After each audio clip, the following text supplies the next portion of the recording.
only a month after giving his race speech, in which he blamed white America, his white grandmother, and white Geraldine Ferraro, and defended Reverend Wright, Obama held a news conference, and looking sad, uncomfortable, and at times angry, Barack Hussein Obama finally disowned the preacher.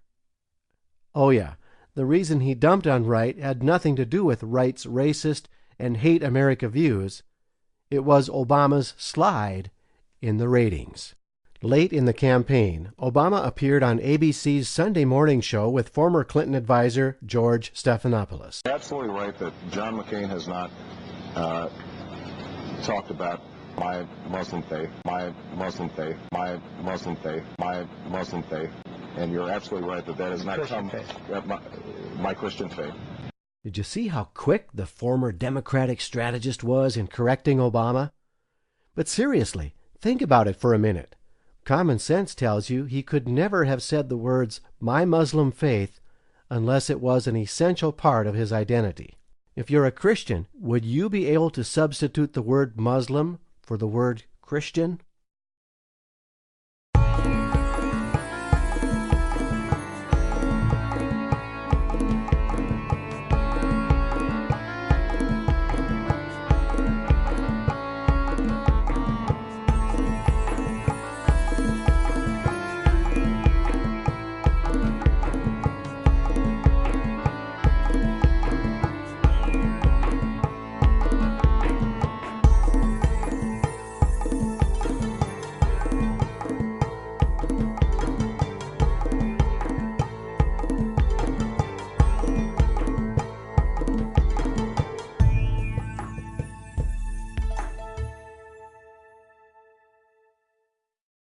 During the middle of the campaign, gas prices were stuck around $4 a gallon, and Americans overwhelmingly supported drilling off our coast, any place off our coast. What was not mentioned about the Democratic oil drilling bill, except on Fox News and on the back pages of our newspapers, was the fact that the bill only allowed drilling further than 50 miles off our shores where there is no recoverable oil. This is the only place the environmentalists that control the Democratic Party would allow drilling, where it's impossible to drill. No, there will be no drilling for oil, period. So the drilling bill passed by Nancy Pelosi and her pals effectively banned any future drilling, as no oil company in the world is going to drill where it's realistically impossible to drill. But the media avoided telling Americans that part of the story. It was during this debate that Obama gave us his plan. There are things that you can do individually, though, to save energy. Making sure your tires are properly inflated. Simple thing. But we could save all the oil that they're talking about getting off drilling if everybody was just inflating their tires and getting regular tune-ups. You could actually save just as much. This was Obama getting away from the teleprompter again, ad-libbing something pretty stupid. Even his advisors were embarrassed, as was his media. Obama needs to tell Americans where they can find this air, because the fact is, very, very few convenience stores and gas stations actually have air.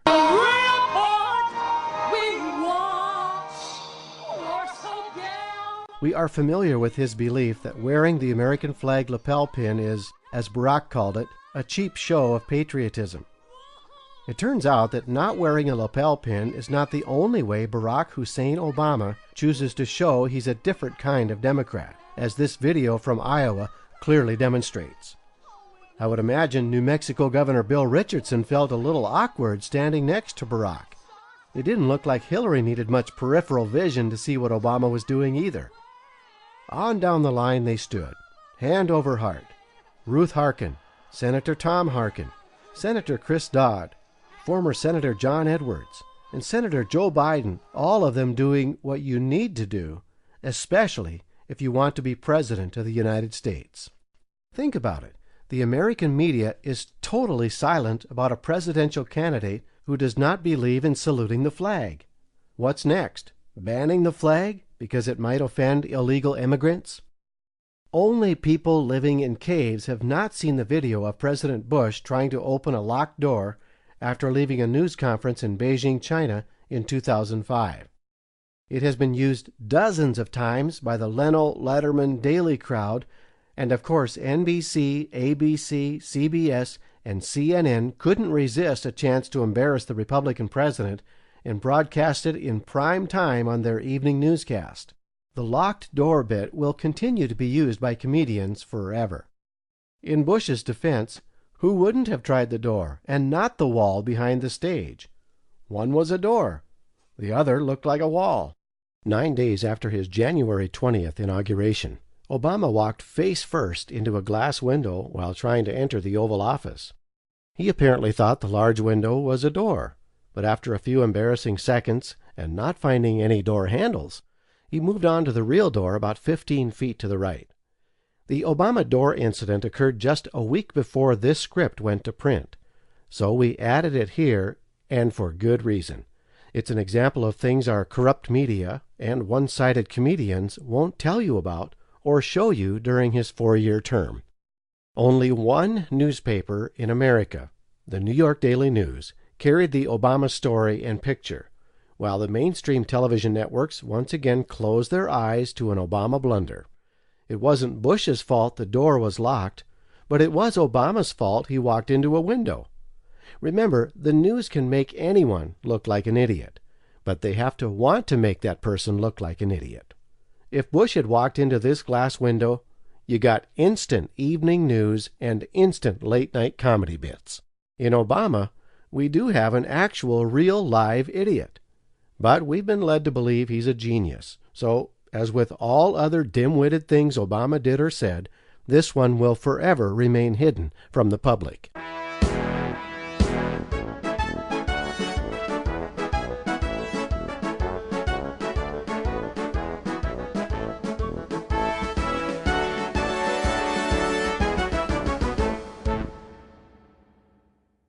And let me tell you something, for the first time in my adult life, I am proud of my country because it feels like hope is finally making a comeback. She's 45 years old, lives in a $2 million mansion, graduated from not one, but two of the finest Ivy League universities in the country. Her 2007 family income was over $4 million. She's married to a United States senator. Her kids attend expensive private schools, and in 27 years as an American adult, this 45-year-old Reverend Wright disciple has never been proud of her country. And like Reverend Wright, she too obviously hates America and white people. But the media can't see this. They can't see what they don't want to see and don't want to believe. How did this not end the Obama presidential campaign? How did the media not crucify her? How could it not have been used by every comedian in the country 100 times over? Later that same day, at a rally in Madison, Wisconsin, Mrs. Obama, obviously under pressure from the brains of the campaign, changed her speech. But it was hardly worth changing.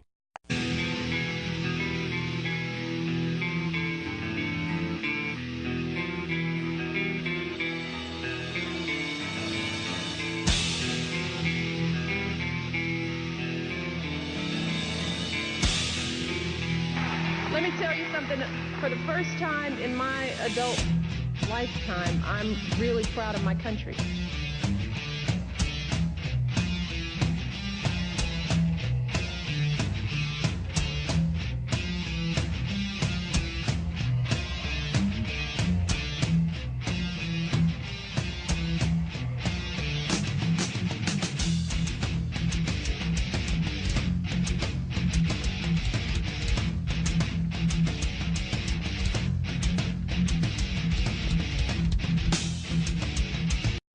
Legal and illegal immigrants are beating down our doors to get to America.